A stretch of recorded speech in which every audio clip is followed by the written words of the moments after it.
Ya, terima kasih Mbak Brantin dan seluruh pendengar RRI Malang di mana saja berada. A'udzu billahi minasyaitonir rajim. Bismillahirrahmanirrahim. Alhamdulillah. Alhamdulillahilladzi hadana li hada wa ma kunna linahtadiya laula an hadanallah. Asyhadu an la ilaha illallah wahdahu la syarikalah. Lahul mulk wa lahul hamdu yuhyi wa yumit wa huwa ala kulli syai'in qadir. Allahumma salli wa sallim ala Muhammadin wa ala alihi wa sahbihi wa sallim ajma'in. Ya ayyuhalladzina amanu taqullaha haqqa tuqatih wa la tamutunna illa wa antum muslimun. Sadaqallahul adzim. Alhamdulillah, para pendengar sekalian, sungguh syukur harus senantiasa kita haturkan kehadirat Allah Subhanahu wa taala sampai dengan pagi hari ini. Alhamdulillah di lembar yang kelima Januari 2021 bertepatan dengan 21 Jumadil Awal 1442 Hijriah. Karena nikmat yang kita terima dari Allah Subhanahu wa taala begitu luasnya, begitu besarnya, tak terbilang. Semoga saja ini akan terus menuntun hati kita untuk tak henti-hentinya bersyukur kepadanya agar tetap ditambah nikmat itu. Demikian juga salawat salam senantiasa terlimpah kepada yang mulia, yang terkasih, suri toladan kita Nabiullah Muhammad sallallahu alaihi wasallam, yang telah menuntun kita dari gelapnya jalan yang gelap menuju jalan yang terang, menuju jalan keridhaan Allah Subhanahu wa taala. Para pendengar sekalian yang berbahagia, sungguh para nabi dan rasul itu memang diutus oleh Allah Subhanahu wa taala itu untuk memperingatkan manusia akan ayat-ayat Allah serta mengajarkan petunjuk-petunjuknya dan menyucikan jiwa-jiwa mereka sesuai dengan petunjuk Allah Subhanahu wa taala. Karena itulah sampai Allah bersumpah dan menegaskan sumpahnya bahwa memang kesalehan dan keberuntungan seorang hamba itu tergantung kepada tazkiyatun nafs, yaitu penyucian jiwanya. Sebagaimana yang senantiasa sering kita baca di dalam sholat itu ya, Bismillahirrahmanirrahim, wa nafsi wa ma sawaha fa alhamaha fujuraha wa taqwaha qad aflaha man zakkaha wa qad khaba man dassaha. Demi jiwa serta penyempurnaan ciptaannya, maka dia mengilhamkan kepada jalan kejahatan dan ketakwaannya. Sungguh beruntunglah orang yang menyucikan jiwa itu, dan sungguh rugi orang yang mengotorinya. Juga di surat Al-A'la juga disebutkan juga senada qad aflaha man tazakka wa dzakara asma rabbih fasalla. Sungguh beruntung orang yang menyucikan diri dengan beriman dan mengingat nama Tuhannya, lalu dia sholat. Maka itulah para pendengar sekalian, bahwa tazkiyatun nafs atau penyucian jiwa itu memang menjadi syarat untuk meraih derajat yang tinggi dan kenikmatan abadi.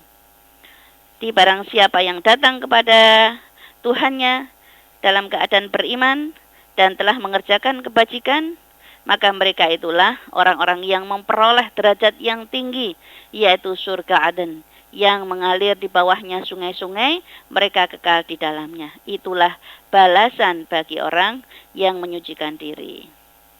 Nah, balasan dan derajat yang tinggi di surga Aden itu memang para pendengar sekalian diperuntukkan bagi mereka-mereka yang senantiasa menyucikan diri dari kotoran, kekejian, kemusyrikan, ya.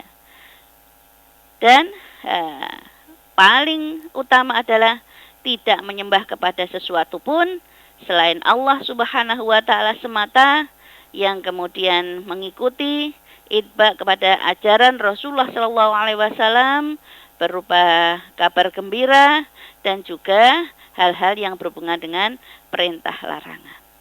Demikian juga dengan penyucian jiwa ini, dengan tazkiyatun nafs ini adalah merupakan salah satu permohonan dan doa yang dipanjatkan Rasulullah Shallallahu Alaihi Wasallam kepada Allah, yang mana Rasulullah berdoa, Allahumma ati nafsi taqwaha wa zakkiha anta khairu man zakkaha anta waliyuha wa maulaha. Ya Allah, berikanlah ketakwaan kepada diriku ini dan sucikanlah. Engkau adalah sebaik-baik zat yang menyucikan. Engkau adalah penolong dan tuannya.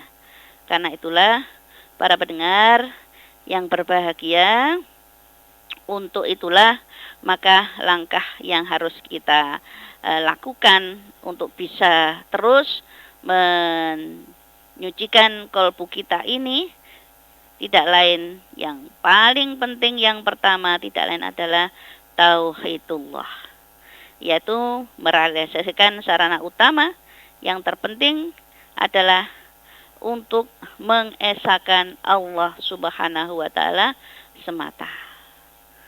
Karena itu, para pendengar sekalian, ya ayyuhalladzina amanu innal musyrikuna najasun fala taqrabul masjidal harama ba'da amihim hada.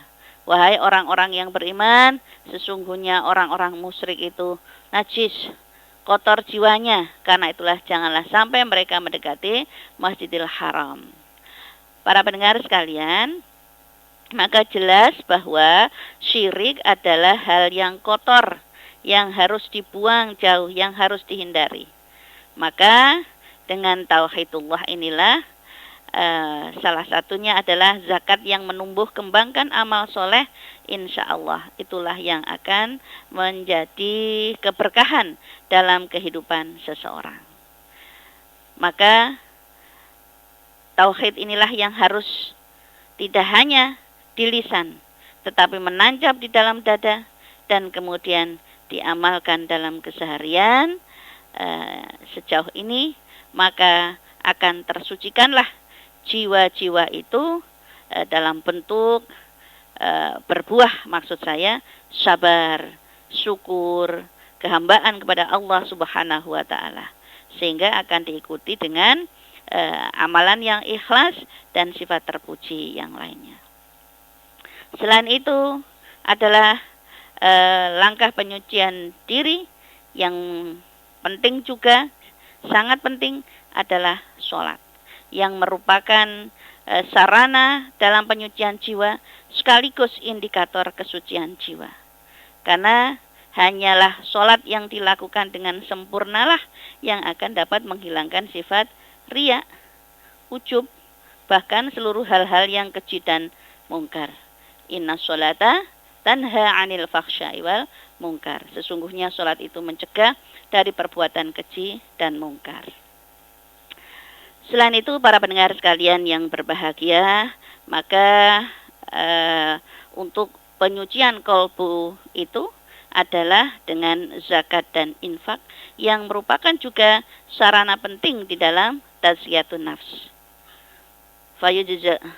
Fasayujannabuhal atqal ladzi yu'ti ma lahu yatazakka, dan akan dijauhkan dari neraka yang orang-orang yang paling bertakwa, yang menginfakkan hartanya di jalan Allah, yaitu malahu yatazakka, untuk membersihkan, untuk menyucikan dirinya.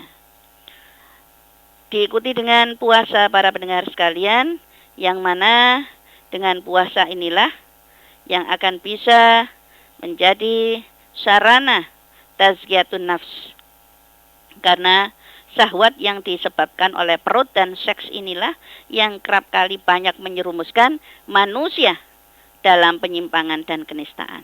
Karena itulah dengan berpuasa, sebagaimana juga yang dilakukan oleh makhluk lain seperti ulat, juga ayam, mungkin dan yang lain, adalah bisa menjadikan jiwanya menjadi suci, yang kemudian pada hakikatnya yang tidak hanya sekedar menahan haus dan lapar serta hubungan seksual semata, tetapi adalah mencapai puasa yang sebenarnya, puasa pendengaran, puasa penglihatan, puasa lisan, tangan, dan anggota tubuh yang lain yang turut berpuasa dari perbuatan-perbuatan dosa.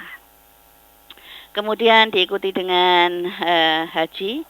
Para pendengar sekalian, untuk penyucian kolbu ini adalah faman faradha fihinal hajja fala rafasa wala fusuqa wala jidala fil hajj.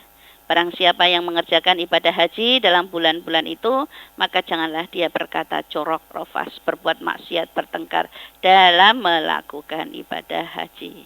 Dan inilah yang merupakan pembiasaan jiwa untuk melakukan sejumlah nilai-nilai yang kondusif bagi kesucian hati dan jiwa, sehingga menjadikan diri seseorang itu kepasrahan total dan takwakal kepada Allah Subhanahu wa Ta'ala dengan segenap kemampuan jiwa dan hartanya di jalan Allah Subhanahu wa Ta'ala.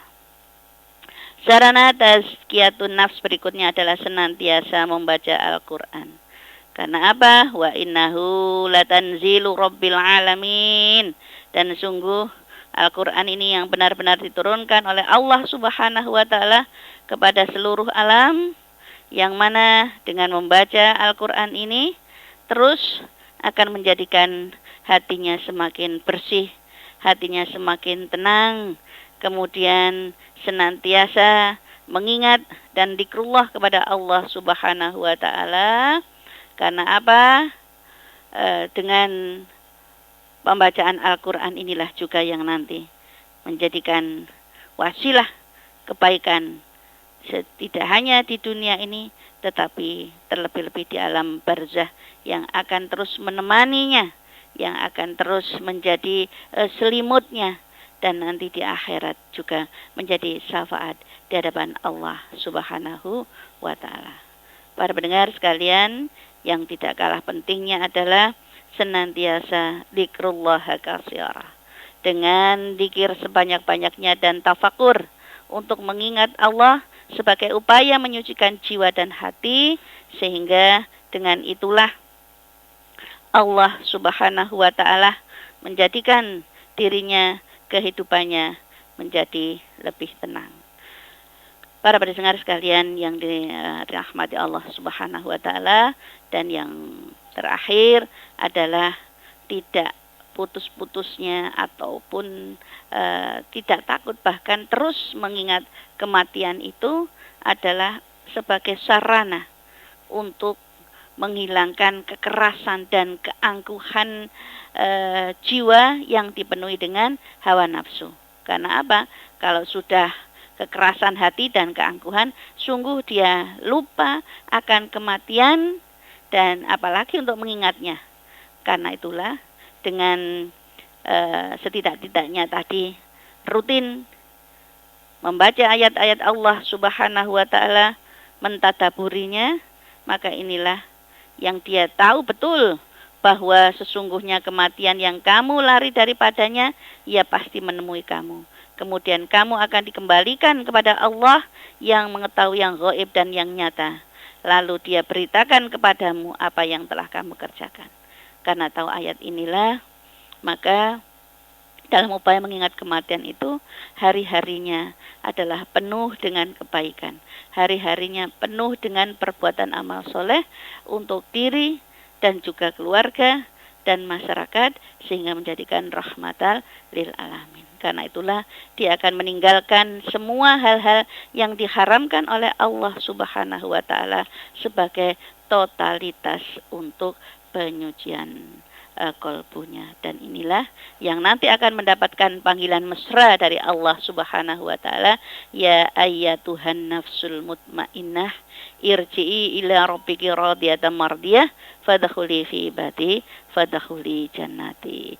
Dan semoga kita termasuk yang mendapatkan panggilan ini dari Allah Subhanahu wa Ta'ala untuk menyambutnya nanti di saat akhir hayat kita. Wahai jiwa yang tenang, yang sudah kolbunya suci, ya, maka masuklah ke dalam hambaku, masuklah ke dalam surgaku. Aku yang senantiasa ridho kepadamu, insya Allah. Amin. Allahumma amin. Begitu Mbak Brantin.